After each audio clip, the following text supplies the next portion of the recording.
Good morning, children of God. How are you today? Today is weekdays. Again, it's Monday, and we're claiming to have lots of blessings, graces from up above, and with Jesus Christ, our Lord and Savior, together with the Holy Spirit that will be always guided, and with Jesus' sacrifices for us. No, we will not forget to receive Him today. Before we begin, let's receive Jesus the Christ today's for today's new beginning of the week, Monday. You can repeat after me.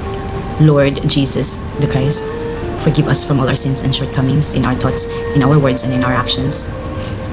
From now on, we will receive you as our Lord and personal Savior in our lives. That you will always be with us, and you will not keep us distant from you. Keep us always closer to you, because you are the only Redeemer, the only God, the only Lord that we need each day of our lives and each night too. Thank you, Jesus, and I love you. Okay, so let's begin with our Bible verse for today. It's actually found in, let me pick it up like this way, from Mateo. Oh, okay, hallelujah. We have here Mateo chapter 3.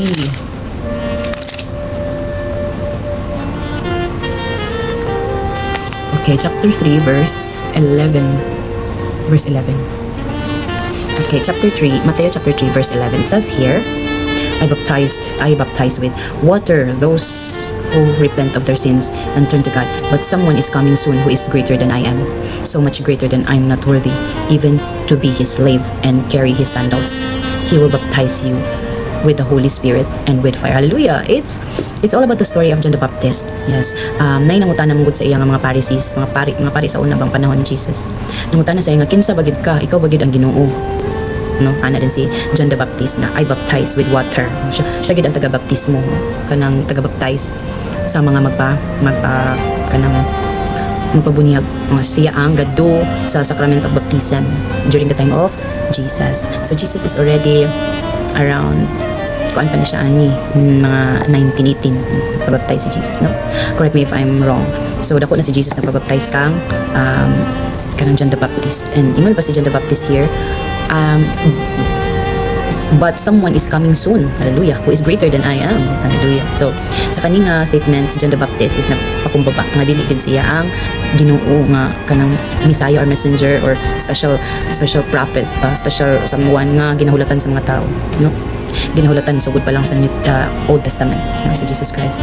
So ana po din siya si John the Baptist nga so much greater that I am, that I'm not worthy, much greater that I'm not worthy even to be his slave and carry his sandals. Hallelujah. Inana ka special si Jesus, no? Inana siya ka special, pero lagi ingon ka sa among kanang spiritual father, si Pastor Ron dyan nga kuan lagi daw kanang inana ka special si Jesus sa heaven, pero pag naog na sa kalibutan lagi unsa-unsa lang siya og treat, no?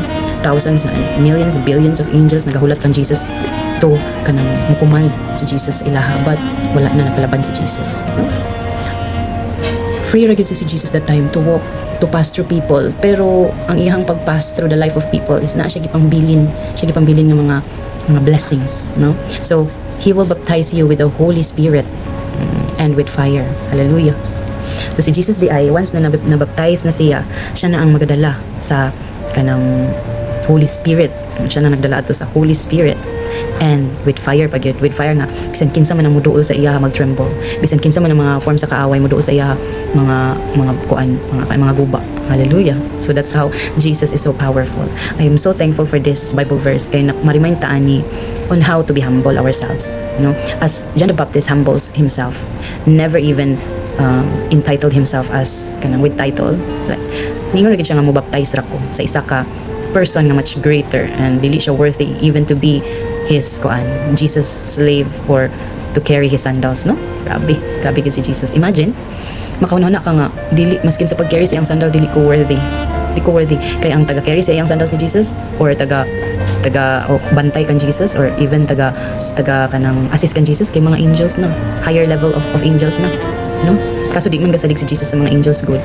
Maong siya ra gyud ang naningkamot, siya ra gyud ang bahala man nagpadayon sa iyang mga lakaw. Wala siya nagsalig sa iyang mga billions of angels, guardian angels in heaven. Imagine how darling is our Jesus. Siya gyud ang pinaka-darling, pinaka worthy to fall in love with, no? Kay di siya kasalig sa iyang mga guardian angels para suklan tong mga nagbe-ABI sa nag-look down sa iya, no? Imagine how Jesus loves us. How Jesus loves us nga iyang gi-follow ang sacrament of baptism just to take the Holy Spirit that He will soon give us when He will going to go to heaven, and He leaves it to us already. The moment Jesus died, the Holy Spirit is already dwelling in each one of us. No, so ang Holy Spirit is one with Jesus and God the Father. So we will not forget. That's a challenge for today. We will not forget to thank Jesus for the sacrifice that He made, and to thank our Holy Spirit for the guide, for the guidance, for the support, for the whispers that God wants us to do right. Everything should be right. No? Dili na siya lisod, buhaton ang magpaka-buutan, like anything that God is commanding us to do. It's not very difficult. It's not difficult because God is with you already.